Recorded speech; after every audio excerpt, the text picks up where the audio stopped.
kabar? Sehat ya? Baik anak-anak ibu semua, mari kita lanjutkan pembelajaran kita dari bidang PKN. Materinya yaitu menjelaskan penerapan sikap toleransi dalam keragaman. Ya, di sini ditekankan tentang penerapan sikap toleransi dalam keragaman. Nah, anak-anak ibu, kemarin kita sudah belajar tentang toleransi kan? Apa itu toleransi? Toleransi itu adalah sikap menghormati antar sesama. Itulah pengertian secara umum. Nah, sekarang di sini khusus penerapannya di dalam kehidupan kita sehari-hari, ya. Seperti yang dikatakan bahwa sikap toleransi di dalam keragaman penting untuk diterapkan karena dapat menciptakan kerukunan dan persatuan bangsa.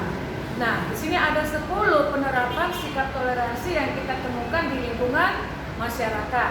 Nah, apa saja itu, anak ibu? Nah, pertama, menghargai perbedaan antar anggota keluarga, ya.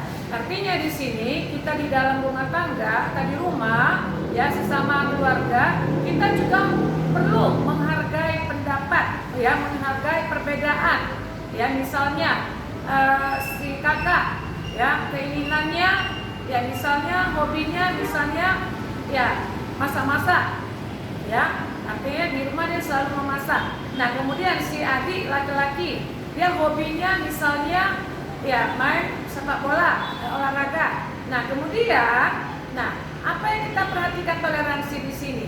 Nah, apa yang dilakukan kakak, yang dikerjakan kakak, misalnya memasak, hobinya tadi, nah, kita hargai, ya, kita dukung. Sama dengan adik tadi yang gemar olahraga, yang kita dukung dia. Nah, itulah satu sikap penerapan di dalam keluarga. Jadi semua di dalam keluarga itu, nah, apapun yang mereka kerjakan, lakukan, yang menjadi kegemaran mereka itu, yang keragaman yang mereka miliki itu, nah, kita hargai. Ya, anak ibu. Nah, baru sikap yang kedua apa? Membantu ibu merapikan rumah. Nah, juga di sini kita disuruh, ya, menghargai, menghormati apa yang dilakukan ibu, ya, mama. Ya, mama itu hobinya misalnya kerja, sedang membantu atau merapikan rumah.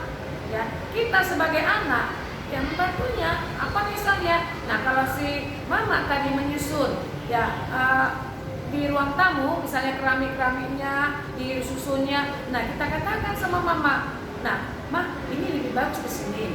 Ya. Atau, "Ma, ini kita buat sini." Itu contohnya. Kita hormati, kita hargai apa yang dikerjakan oleh mama tadi. Ya kan? Nah, itulah satu contoh. Ya, kita tetap menghormatinya apa yang dilakukan mama. Baru sikap yang ketiga, bermain dengan teman tanpa membedakan suku dan agama. Ya. Nah, itu sering kita lakukan setiap hari di sekolah, ya, Nak, kalau kita sudah belajar tatap muka, ya. Nah, apa yang kita lihat misalnya teman-teman kita, mungkin apalagi teman yang berbeda agama, berbeda suku. Nah, jangan karena dia sukunya misalnya suku Jawa atau sukunya suku dari seperti suku Batak kita tidak sama atau berbeda, nggak kamu temani, nggak boleh. Kita hargai dia.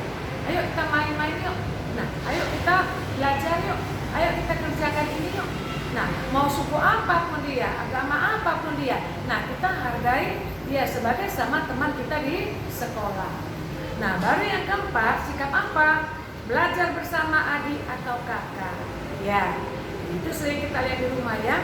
Nah, misalnya kakak sedang belajar, ya. Nah, kamu misalnya ada tugas, ada PR. Nah, kemudian kamu mau bertanya kepada kakak. Kamu lihat dulu, kakak itu masih sibuk nggak? Nah, kalau dia nggak sibuk lagi, nah, kamu dekatilah kakak ini. "Kak, bisa tolong saya nggak? Bantu saya nggak?" Nah, lalu kamu katakanlah apa yang menjadi keluhanmu atau tugasmu atau PR-mu. Tanya baik-baik sama kakak. Artinya, kau minta tolong kepada kakak dibantuin dalam pekerjaan PR, tetap kau hormati. Jangan seperti ini. "Kak, ini nomor sekian gua tahu. Tentang kamu adik, dia kakak, kamu suka-suka." Tidak boleh, nah, ya. Kita hargai dia sebagai kakak. Namanya kita butuh, nah, kita dengan hormat. "Bantu saya, Kak. Tolong saya, Kak, siapkan PR." Itu contoh. Nah, baru yang kelima, menghormati teman yang sedang beribadah. Nah, ini sudah sering diucapkan, ya. Kalaupun misalnya ada teman kita yang berbeda agama, ketika kita menyelesaikan tugas di sekolah, ya kita tetap hormati dia. Contoh, ya. Nah, kita tahu kita sedang ada tugas siang hari, kebetulan dia mau sholat. Nah, kita berikan dia, ya nggak apa-apa sholat dulu. Nanti kalau sudah sholat, ya kita lanjutkan lagi diskusi kita, ya. Begitu nak ibu, ya kita hargai dia sebagai agama yang berbeda. Itulah artinya menghormati. Yang ini melaksanakan ibadahnya. Keenam, melaksanakan tugas piket dengan baik. Nah, ini di sekolah, ya. Nah, bagaimana itu tugas piket yang sudah dibagi dengan bapak ibu gurumu? Nah, apakah kamu laksanakan kah? Apakah kamu menganggap bahwa, nah kamu istilahnya ya lebih hebat? Kamu merasa karena di rumah kamu tidak pernah kerja, nah kamu bawa-bawa sikapmu di sekolah. Biarin aja lah, kau datang terlambat, kamu agak, ya banyaklah alasan supaya kamu tidak melaksanakan piketmu. Misalnya membersihkan kelas, menghapus papan tulis, ya kan? Itu salah satu contoh piket. Nah, kamu tidak laksanakan itu, nggak kamu hargai itu. Kalaupun misalnya tidak dimarahi guru kelasmu, nah kamu buat semena-mena, itu tidak boleh, nah. Nah, apa yang diberikan tugas kita di sekolah, nah kita laksanakan, kita hargai, ya peraturan yang ada di sekolah. Nah, ketujuh, bertutur kata dan bersikap santun antar sesama. Ya, ini sehari-hari anak.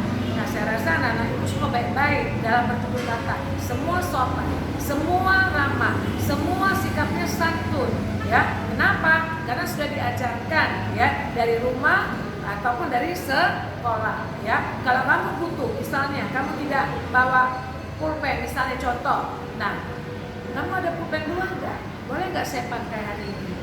Ya, karena kebetulan pulpen saya tinggal ketika saya mengerjakan PR kemarin di rumah. Nah, kita yang butuh, kita yang lembut sama dia. Nah, sebagai teman pasti dia akan memberikannya, ya kan? Nah, baru yang kedelapan, menyapa dengan santun saat bertemu tetangga. Nah, itu biasa di luar rumah, ya. Nah, dengan tetangga sebelah atau tetangga depan dan lain sebagainya. Nah, kalau ketemu di luar, misalnya sama-sama kamu sedang berada di luar atau di tengah jalan atau di persimpangan, nah sapalah dengan hormat. Jangan kau lihat dari sana jauh, Syanu, malas aku dilihatnya, berondok kamu, lari kamu, putar balikkan badan langsung pergi kamu. Nggak boleh. Nah, kita hormati dia, kita hargai dia dengan kata-kata dia. Dari mana Budi? Ya. Kalau kita sebut ya dari sini, dari rumah teman, rumah saudara. Nah, kamu dari mana? Jawab lagi. Oh ya, karena saya kemarin, saya baru dari warung mau beli ini misalnya. Jadi artinya saling menghargai. Nah, baru yang ke-9, menghormati pendapat orang lain ketika berdiskusi. Ya, itu di sekolah sering nampak, ya. Nah, bagaimana misalnya ketika belajar kita diskusi. Nah, apa yang diberikan teman kita sebagai jawabannya yang menurut dia itulah yang benar, kita hargai. Andai pun jawaban itu tidak pas dengan dirimu atau tidak pas dengan apa yang kamu ketahui, nah katakan dengan lembut, katakan dengan baik. Ya, menurut yang saya baca di buku ini, nah seperti ini loh. Ya, tapi bagaimanapun, ya bagaimana hasil baiknya. Ya bagaimana? Nah, artinya kita hargai apa yang dia sampaikan, apa yang dia ketahui. Dan kamu juga, kamu dengan hormat menyampaikan apa yang kamu ketahui, sehingga akan menjadi satu solusi. Nah, keputusan apa yang diambil? Nah, misalnya menurut kamu atau menurut dia, itu dia, ya. Baru yang terakhir, menaati peraturan yang ada, baik di rumah, sekolah maupun di lingkungan masyarakat. Nah, ini sudah merupakan kewajiban dan keharusan. Ya, dimanapun kita berada, kita harus taat kepada peraturan. Ya, kita tidak boleh melawan peraturan. Karena itu, nah kita bisa ditentang atau bisa dibantah. Kalau kita lawan atau kita langgar peraturan tadi, nah kita kena tegur. Nah, kita bisa dinasihati, ya supaya kita tidak kena tegur. Nah, kita taatilah peraturan. Ya, contoh peraturan di sekolah. Ya, nah pakaian harus ini, sepatu. Nah, semua rapi, rambut harus pendek dan sebagainya. Nah, kita laksanakan. Nah, peraturan di rumah juga seperti itu. Pulang sekolah pukul sekian, harus ini. Nah, itu kita taati ya. Supaya apa? Nah, supaya kita dapat melaksanakan keseharian kita dengan baik dan kita juga menghargai peraturan yang ada di tempat kita. Misalnya kalau di rumah kita hargai peraturan itu, kalau di sekolah kita hargai peraturan itu. Nah, itulah anak-anak ibu tentang penerapan dari peraturan, ya, sikap menghargai kita kepada peraturan tadi. Oke anak ibu, terima kasih.